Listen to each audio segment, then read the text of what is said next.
depuis nous entrons dans le gouvernement, qu'on constate fait et qu'on constate que nous avons répété, bataille ça pour nous gagner, et vous voulez bien insister sur le mot ça, pour nous gagner bataille là, pour ne pas quitter la situation ça pour le gouvernement qui prend fonction en février 2026 là, pour nous gagner définitivement, pour route pas jamais bloquée encore, pour territoire pas jamais contrôlé par gang encore, faut une masse critique d'aide de monde et faut que la police et l'armée adéquatement équipées pour faire travail là. Il y a deux conditions qui sont essentielles. Ce n'est pas condition seulement ça, il y a une autre condition tout, mais il y a deux conditions qui sont essentielles. Il faut qu'il y ait assez de masse critique qui pour aider à avancer sous gang. Et deuxièmement, il faut que la police et l'armée aient les équipements et la technologie qu'il faut pour être capable de mener un combat. Équipement et technologie qu'il faut, c'est être capable de réduire cas de blessures dans le campement et capable de réduire dommages collatéraux dans la population. Donc, deux événements, ça, nous, nous pouvons gagner. Il est vrai que sur les derniers mois qui sont passés, ce gouvernement nous fait un pile avancé. L'on a commencé, il y a peut-être une vingtaine de blindés qui ont marché aujourd'hui avec force kenyenne, nous avons plus de 60. L'on est rentré, l'armée et la police pas de fonctionner ensemble. Je dis à nous avons une task force, l'armée et la police font des opérations régulièrement ensemble et l'opération a commencé à porter fruit. Nous entrons là, nous équiper la police là comme ça doit, nous assurer que nous avons un flux régulier de munitions, nous organiser pour être capable de gagner ça, pour être capable de continuer à faire travail là et nous commencer ouais ça aujourd'hui. Nous voyons que dans plusieurs côtés dans le pays en même temps, la police et l'armée sont capables de faire opération. Mais malgré tout, nous sommes là. Parce qu'il y avait une promesse de 2500 policiers qui étaient là déjà pour venir. Je dis à nous à 400. Donc, il est essentiel pour moi, pour m'assurer que nous gagnons appui ça en termes de ressources humaines que nous gagnons pour nous capables d'engager de manière régulière et de manière définitive dans le combat contre le gang. Et je vais rappeler ça plan A. Plan, c'est que nous gagnons appui ça à son base temporaire en attendant que nous-mêmes nous sommes capables de construire propre force par nous. C'est ainsi que là, nous avons près de 700 personnes qui ont formé l'académie de police, nous avons presque 700 militaires que nous avons recrutés pour nous former. Donc, BUA, stratégie, c'est renforcer la capacité dans l'urgence pour aider nous faire face à ça qu'on a fait là, en attendant que la police avec l'armée est capable de renforcer tête pour capable progressivement prendre la relève. Donc, renforcer capacité, nous, c'est pour un bail après. Son bail qui peut venir tout de suite. Il est urgent pour moi, donc, pour moi, comment m'a créer espace qui permet de renforcer peut-être. Donc, la discussion, là, et voyage nous fait, évidemment, BUA, c'était pour établir de nouveaux partenariats. Nous comprenons que pour Haïti sortir dans ce lié-là, dans ces circonstances liées-là, elle a pas obligé de dépendre d'anciens amis, mais elle est obligée à chercher de nouveaux amis tout. Et nouveaux amis qui sont très intéressés à comprendre, qui connaissent l'histoire d'Haïti, qui connaissent Haïti hier à travers le monde, qui a constaté de loin souffrance peuple haïtien et que qu'a rapporté nous aujourd'hui, qui est très, très, très disposé pour venir aider nous, pour venir supporter nous, pour venir accompagner nous. Deuxième partie voyage là, j'aime dit là, c'était pour nous rencontrer le président Ruto au Kenya. Et l'objectif là, c'est simple, c'est rappeler l'urgence pour le déployer le plus rapidement que possible 600 policiers qui étaient promis pour que nous gagnions là avec nous pour accompagner la police nationale avec l'armée d'Haïti dans le combat que nous avons mené. Nous faisons une bonne discussion avec le président Ruto sur l'autre type d'accompagnement que nous avons joué dans la zone Afrique là. Il prend engagement personnellement tout pour l'autre pays que le connaît en relation avec pour venir aider nous. Et nous avons que dans la semaine qui s'est passée là, nous avons plusieurs pays qui ont engagé, dont par exemple le Salvador, qui promettent mieux pour le monde pour nous. Donc ça rentre dans le cadre stratégique que nous gagnons nous-mêmes pour mobiliser la communauté internationale autour de la situation d'Haïti. Ce n'est pas nouveau. Depuis le arrivé, je voyais le ministre Paraguay, je voyais le Brésil, je parlais avec le Mexique, je allais aujourd'hui à l'Émirat Unis, nous voyons le ministre en Europe pour parler avec plusieurs pays dans l'Union européenne. Leur entrée, fonds commun était à peu près à 30 millions. Je dis à fonds commun a dépassé les 80 millions. Il y a l'autre engagement qu'on prend, c'est parce que nous prenons engagement nous-mêmes pour un bâton de pèlerin pour nous chercher l'assistance et la solidarité qu'il nous faut pour nous capables de soulager le plus rapidement que possible la population haïtienne. Donc ça a rentré dans la stratégie ça. À qui ça nous tourne? Mais pendant là, nous faisons des rencontres assez intéressantes et c'est le vice-président lui-même qui organise les rencontres ça pour nous, il assure que nous rencontrons des individus clés dans différents domaines. Cap nous un appui rapide pour nous capable adresser plusieurs problèmes que la population haïtienne a confronté là aujourd'hui. Nous sommes partis, comme dit, avec Général Azema, moi de l'armée, nous sommes partis tout avec inspecteur Mackenzie, parce que nous avons besoin d'expertise. Et un gros groupe nous rencontré, c'est un plus gros fabricant d'armes et de munitions en zone. Nous rencontré avec toute équipe qui est responsable de la compagnie. Ils ont démontré nous toute une série d'équipements que nous avons mettre à disposition. Nous. Et drones, machines blindées, armes automatiques et tant d'autres choses que nous-mêmes nous fabriquons qui sont capables à la disposition de la police et l'armée. Et nous demandons nous pour très très rapidement nous faire liste de besoins nous, pour nous avoir un flux régulier de type de matériel. Parce que c'est des matériels que Haïti pourra besoin sous le long terme. Le moi-même, moi rentré, moi je vois que c'est chaque ad hoc. Nous gagnons, la police là dit nous besoin de tel bagaille, puis nous avons un gouvernement qui a lutté pour le côté, pour l'acheter, qui va le joindre, comment la joindre, ça prend des mois pour y arriver. Eh bien, discussion à fait là, je dis, partenariat ça, à permettre nous un flux régulier de matériel pour l'armée et la police, incluant les pièces de rechange. Donc, on y a là, côté nous, en phase ça, nous venons chita là avec l'armée et la police pour dessiner ça aux besoins, pour nous entendre nous sur ça, qui flux besoin n'a besoin, pour nous retourner vers eux et puis pour eux-mêmes, pour essayer d'accommoder nous. Mais discussion n'a pas été là. Nous rencontrons tous responsables sécurité alimentaire.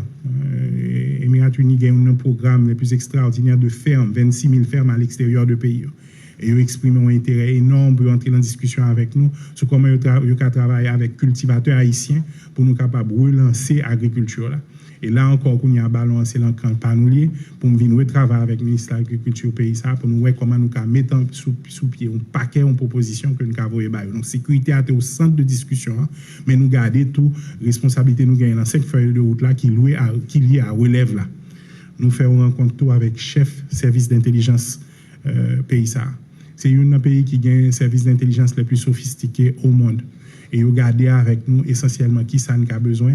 Ils montrent nous solutions que nous-mêmes nous gagnons la caille nous. Nous avons l'occasion de visiter centre que nous-mêmes nous gagnons la caille et ils parlent pour venir travailler avec nous, pour aider nous faire vetting dans la police, installer des instruments d'intelligence, installer des instruments de surveillance, aider nous à analyser et utiliser l'intelligence de manière rapide et efficace pour que l'un a fait intervention nous beaucoup plus équipés. Encore une fois, conclusion en salier, c'est me promettre que ma retourner à la caille moi et déjà ils ont contacté moi. Ou t'as pensé c'est moi qui a contacté mais déjà ils ont entré en contact avec moi pour dire nous attendons avec impatience pour nous définir exactement quel niveau de besoin, qui ça a besoin pour eux-mêmes continuer à accompagner nous. L'autre élément de discussion que nous faisons avec eux, c'est avec énergie, parce que c'est un pays côté qui a des capacités énormes en matière d'énergie. Nous discuter sur comment eux-mêmes ils ont fait établir un partenariat avec nous pour nous capables de faire question énergie avancée et nous rapporter nous que vraiment l'enthousiasme pour nous aider. Maintenant, ballon, c'est l'encas haïtien. Nous formons une équipe, une équipe de suivi. Dans les prochains jours, nous parlons pour nous définir exactement sa besoin dans chaque chapitre. Et évidemment, le vice-président l'engager lui-même pour l'assurer qu'il a appuyé nous. Tout ça, on a besoin dans les prochains jours et dans les prochaines semaines. Donc, en fin de compte, visite ça, c'est une visite vraiment que je suis très, très satisfait de lui. C'était à l'invitation du vice-président. Et je connais que le pourra apporter très rapidement des solutions à multiples problèmes nous gagnons. Parce que ça me donne, mais nous aider objectif là, c'est pour nous finir avec question de sécurité de manière définitive. C'est pour nous être transitoire, c'est pour nous être temporaire et le passer par un cheminement bien précis. On appuie urgent à la police et à l'armée d'Haïti en termes de ressources à la fois humaines et à la fois ressources matérielles. Ressources ça lui-même, il commence à venir, il faut continuer à venir, on a compté sur l'autre pays qui engagé pour battre nos forces, pour venir en Haïti le plus rapidement que possible, pour consolider et appuyer la police là. Progressivement, nous-mêmes, on a construit force, nos propres capacités, nous, pour nous assurer nous de durabilité intervention qu'a bien. Et tout ça, c'est pas dans fin on pense à eux, c'est dans le début qu'on pense à eux. Là, nous sommes là, nous traversons Kenya, nous connaissons que le président Ruto fait preuve d'une solidarité extraordinaire, il voyait 400 policiers qu'il a avec nous déjà, et m'a fait nous un combat qui est très important. Normalement, l'engagement, c'était pour 1000 policiers kenyans, mais chiffre total que nous avons cherché, m'a rappelé, c'est 2500. Donc, en fait, 400 euros en phase qui t'a arrivé pre-deployment. Mais malgré tout, il n'y a pas fini de déployer net, nous voyons que 400 kenyans qui l'ont engagé à côté de la police dans une série d'opérations, non seulement Port-au-Prince, mais en dehors de Port-au-Prince. Donc, il y a déjà pleinement à côté de nous. Donc, il fallait que nous ayons une discussion avec elle sur la prochaine étape, sur stratégie nous pour mobiliser la communauté internationale, sur la rapidité des déploiements de 600 autres policiers qui étaient promis, pour me visiter tout eux-mêmes. Et mal l'ensemble côté que M. Edam a formé, moi rendre compte de quel type de formation que a eu gagné. Moi rencontrer par exemple des Haïtiens qui ont aidé la formation créole et m'assurer qu'il y a formé, il y a paré pour déployer en Haïti dans les prochaines semaines. Donc, nous attendons avec impatience pour venir renforcer nous. Entre-temps, nous continuons à faire des appels pour nous assurer que les Jamaïcains pour mettre nous mon avenir. J'aime ça dire tout à l'heure, Salvador qui peut mettre nous mon avenir, l'autre pays dans le Caraïbe qui peut mettre nous mon avenir, pour que dans les prochaines semaines, nous ayons pleine capacité pour accompagner la police avec l'armée, nous Général Derby avec DGDM là, pour nous capables de continuer à avancer sous et M. Gagnon qui a un pays en otage pendant beaucoup trop de temps. Donc, en gros, évidemment, pendant nous, l'autre bois, nous sommes en contact continu avec le chef police là, commandant chef l'armée, nous suivons de près plusieurs opérations qui sont en cours et nous avons déjà annoncé nous qu'à midi jeudi chef police là pour aller une conférence de presse sur l'opération que lui-même a appuyé par force kenyane menée hier et nous croyons tout que il va présenter nous exactement qui s'est sorti de l'opération Saham que c'est important pour nous là pour nous couvrir à parler nous de tout de l'autre opération qu'a fait dans le pays en même temps incluant qu'a fait dans la zone Gonaïve comme nous connaissons qu'a fait dans la zone Gressier comme nous connaissons opération qu'a fait la Kouniato pour renforcer et protéger port évidemment opération qu'a fait tous les jours on va le chercher bandit côté pour nous assurer que yo pas à l'aise et yo connaît que la police derrière. Donc en gros mais comme un voyage l'a passé très concrètement beaucoup plus rapidement que prévu nous supposons gagner 600 policiers kenyans qui viennent renforcer contingent ça qui mettre la 1000. Nous parler et le président Ruto après les pour assurer que l'autre promesse de contingent arrive tout le plus rapidement possible. Ça a renforcé la capacité de réponse nous, multiplié par au moins 2-3 dans les prochains jours, ce qui est excessivement important pour nous. Nous avons un nouveau allié, un nouveau partenaire qui c'est les Émirats Unis qui ont même tout décidé de comprendre besoin nous et qui est engagé pour accompagner nous, pour nous ce qu'il faut pour que la police nationale d'Haïti et l'armée d'Haïti beaucoup plus efficaces pour faire face à menaces captanio. Et puis troisièmement, j'aime dire nous, un paquet de secteurs qui clés pour nous, quand coup sécurité alimentaire, quand coup énergie, quand coup intelligence, quand coup protection des frontières. Nous avons 4 domaines importants côté Émirats Unis, ils ont une expertise énorme, ils ont des capacités énormes, ils ont des technologies énormes. Dans 4 domaines, ça tout en plus de sécurité, ils ont engagé nous pour le plus rapidement possible, ils viennent accompagner nous. Donc en gros, mais comment voyage l'a passé, m'a peut-être nombre limité de questions et puis ensuite Merci beaucoup. Alors, comme on est ici au point de presse, mais pour émission des questions, nous venons associer de presse, tu as souhaité poser une question rapidement, s'il vous plaît. Ça m'a bien Richard. PM, vous dites que vous faites une grande tournée en matière de sécurité pour renforcer le système de sécurité en Haïti. À quand la libération des quartiers gardés pour les... Écoute, nous arrivons là, nous joignons que l'institution pour libérer le quartier occupé par le gang affaibli. Nous joignons l'armée d'Haïti qui a été démobilisée, qui a été débarrassée de tout équipement, qui a été mise à l'écart, mise en marge. Et premier, ça nous fait nous-mêmes, c'est que nous reprenons l'armée d'Haïti en main.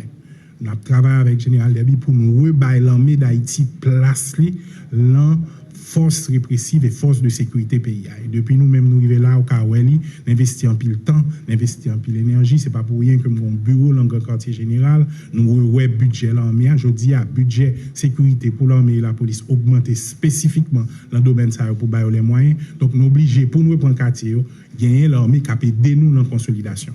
Deuxième bagaille nous fait où nous joignons une police tout qui pas suffisamment de monde, qui sous-équipé, nous prenons des dispositions d'abord avec moyens pas nous créons Fonds national de sécurité Sous budget 24-25, nous augmenter de manière significative pour la provision pour la police là. Nous pris des dispositions là pour créer de meilleures conditions de travail pour les policiers. Et donc, nous avons arrangé pour que nous-mêmes, force panneaux, en mesure de faire opération et qu'il y ait opération. Mais parallèlement à ça, il m'a toujours expliqué nous ça. Nous-mêmes, je dis, on a 70 polices par 100 000 habitants. Kenya, à côté de il y a 120 000 policiers pour 60 millions de monde. Il y a 4 fois capacité. Nous faut la capacité pour l'un faire opération, ça, nous capables de consolider. Et donc, c'est la phase, ça, nous, là, nous beaucoup plus équipés, je dis, que nous étions hier. La preuve, c'est comme ça, dit nous tout à l'heure, nous commençons moi-même, nous avons une vingtaine de blindés disponibles. Je dis, nous avons un peu plus de 60. Et je dis que force spécialisée nous beaucoup mieux équipés pour mener opération ça d'ailleurs ouais mener opération sur plusieurs théâtres à la fois donc nous mieux équipés je dis effectivement pour nous rentrer l'antype d'engagement ça et pour nous capable soutenir ça me dit c'est que très bientôt on va sentir nous on va nous particulièrement dans ces quartiers et particulièrement sur les voies son bail qui à toute vitesse nous en discussion avec et général là et chef police là pour nous avancer sur ça et au bon occasion tout pour nous dire là très important. Donc, nous disons 3 étapes. Renforcer capacité police moi-même, faire partenariat international, la VIN, prendre engagement que le prend, ça veut dire VIN, ben nous coup de main que nous avons besoin à tous les niveaux. Troisièmement, accompagner là, avec toute l'autre série de mesures qui est nécessaire, mais il y a un point là que je pense qui est essentiel. Processus ça, c'est un processus qui peut demander encore un petit peu de patience. Et comprendre que la population a un résultat. Et c'est pour ça que, je pas plus tard que tout à l'heure, m'a dit DGA, m'a dit chef l'armée, que la population a besoin de résultats. L'État prend responsabilité envers toutes les institutions. N'a pas matériel, n'a pas les ressources qu'il faut, n'a mobilisé le partenariat qu'il faut. Mais je m'attends aussi à ce que très vite, il y ait la population résultats que attend. Ça fait 4 mois nous là, nous connaissons la population attend et de plus en plus exigeant en termes de résultats parce que nous connaissons que la population a fait sacrifice à partir de contributions pour le cas l'armée et la police les besoins, les moyens que le besoin. Donc, on n'a pas avancé, bon, garanti que n'a pas avancé, on a commencé à avoir des résultats très vite. Rapidement, on apprend l'ouverture. Bonjour Pierre, et bonjour pays. Je suis également journaliste et directeur général de la représentation de l'ouverture. Ma question est la suivante. Face à la résurgence de la violence légale, peut-on espérer une meilleure cohabitation entre le Conseil présidentiel de transition et le gouvernement pour une réponse plus adéquate à la crise d'insécurité qui nuit au bon fonctionnement du pays? J'ai vu moi aussi tout ce qui circule sur les médias sociaux, mais je peux vous dire que moi, j'ai toujours eu des rapports et des échanges tout à fait cordiaux et respectueux avec le CPT. Nous avons nous rencontrons chaque vendredi, nous avons 2 heures de temps de passer ensemble, nous faisons plusieurs conseils des ministres ensemble, nous arrivons à mettre en place le gouvernement ensemble, nous mettons en place plusieurs directeurs généraux ensemble, nous mettons en place CEPA. Donc, nous avons une réunion régulière, non seulement avec CPT en tant que groupe, mais avec chaque individu. Évidemment, c'est sûr que lorsque j'en ai bien ça, nous avons un point de vue par eux, donc nous sommes au moins un environnement très sain pour nous capables bien d'échanges très sains sur vision nous et comment on a avancé. Mais pour le moment, laissez-moi vous rassurer que malgré des petits différends qui ont toujours existé dans tout pays du monde, en des gens qui ont des responsabilités, l'essentiel, c'est que par un jour que nous pas chita ensemble pour essayer de résoudre le problème nous à deux. D'ailleurs, après-midi, à ma panique saute là, premier côté, je vais laisser CPT à me rencontrer, je vais un compte rendu sur comment le voyage l'a passé, je vais dire exactement ce que sont les prochaines étapes, je vais attendre des doléances par avec priorité par eux, et je vais assurer que les priorités du pays sont toujours à la table de discussion, le moi-même, moi, dans villa d'accueil. Même temps des perceptions, et moi, pour qui ça grand pile monde qui croit que ont intérêt pour alimenter ce genre de choses, mais en ce qui nous concerne, accord 3 avril là très clair, responsabilité conseil présidentiel là très clair, rôle moins par rapport à CPT là très clair, donc nous très confortable pour nous continuer discussion avec CPT. Et j'aime ça dire tout à l'heure, quand pile bagaille qui a avancé, nous te fait une présentation sur les 100 premiers jours, quand pile bagaille qui fait là rentrer l'école, quand pile bagaille qui a fait là la question de sécurité, quand paquet de bagaille là qui a fait la question de gens à recruter et monde qui dans l'administration publique, un paquet de discussions qui fait sous feuille de route là, toute discussion ça a fait avec CPTA dans l'intérêt du pays et j'ai l'impression moi-même que nous avons continué à avancer. Merci pour la question. Dernière question, c'est Robert Fefo qui était proposé. Robert Fefo, rapidement, s'il vous plaît. Bonjour, monsieur le Premier ministre. Une inquiétude que nous gagnons par rapport au projet, est-ce que ça que vous avez planifié, premièrement, est-ce que vous avez assurance qu'il y a respecté? En deuxième temps, nous sommes capables de constater, malgré l'effort qui a fait, malgré effort la police, l'armée, etc. fait, mais nous constatons persistance dans nous face avec quartier qui ont été occupés déjà et ont avalé, battre plus terrain. Donc, qui ce mécanisme, monsieur le Premier ministre, n'a mis en place pour nous contrer carrément ça par rapport avec quantité de temps que nous-mêmes nous gagnons? Merci. Question ça, bien quand on pose, parce que j'aime dire, je comprends l'impatience population qui fait les résultats. Moi, dis nous déjà que moi, j'ai des références claires de pays comme Haïti qui ont des crises similaires. Salvador, Colombie, Jamaïque, Brésil, nous allons parler de eux très très souvent. Pour résoudre ce type de crise de sécurité, particulièrement lors de un pays où on a une institution presque écrasée, côté que je l'armée d'Haïti, par exemple, qui sont éléments essentiels dans la crise. Au Prince Salvador, après que vous déclaré l'état d'urgence, c'est pour 4500 l'armée, alors que la moitié de la population n'est capable de rentrer en jeu et supporter la police. Donc, pour nous capable de une solution permanente, nous avons besoin de l'armée d'Haïti. Pour nous capable de une solution permanente, le nombre de policiers il faut capable d'augmenter, il faut capable d'équiper, il faut capable de les moyens, il faut capable d'assurer les policiers que ça a fonctionné. Système ça, il faut comprendre pour un petit temps pour le mettre en place. Maintenant, parallèlement à ça, nous avons un paquet de partenaires qui disent, nous, en attendant que le système soit en place, nous-mêmes, nous avons venu de haut. Pour mettre ça, pas tenu. Parce que jusqu'à présent, il y a 400 policiers seulement, alors que nous étions supposés à 2500. Donc, ça m'a fait qu'on y a assez râler l'urgence, râler partenaires en urgence, et combien de masse critique ça, on met sûr que nous n'avons pas avancé sans hésiter sous différents quartiers. Et déjà, on commence à apprendre avec les moyens que nous avons.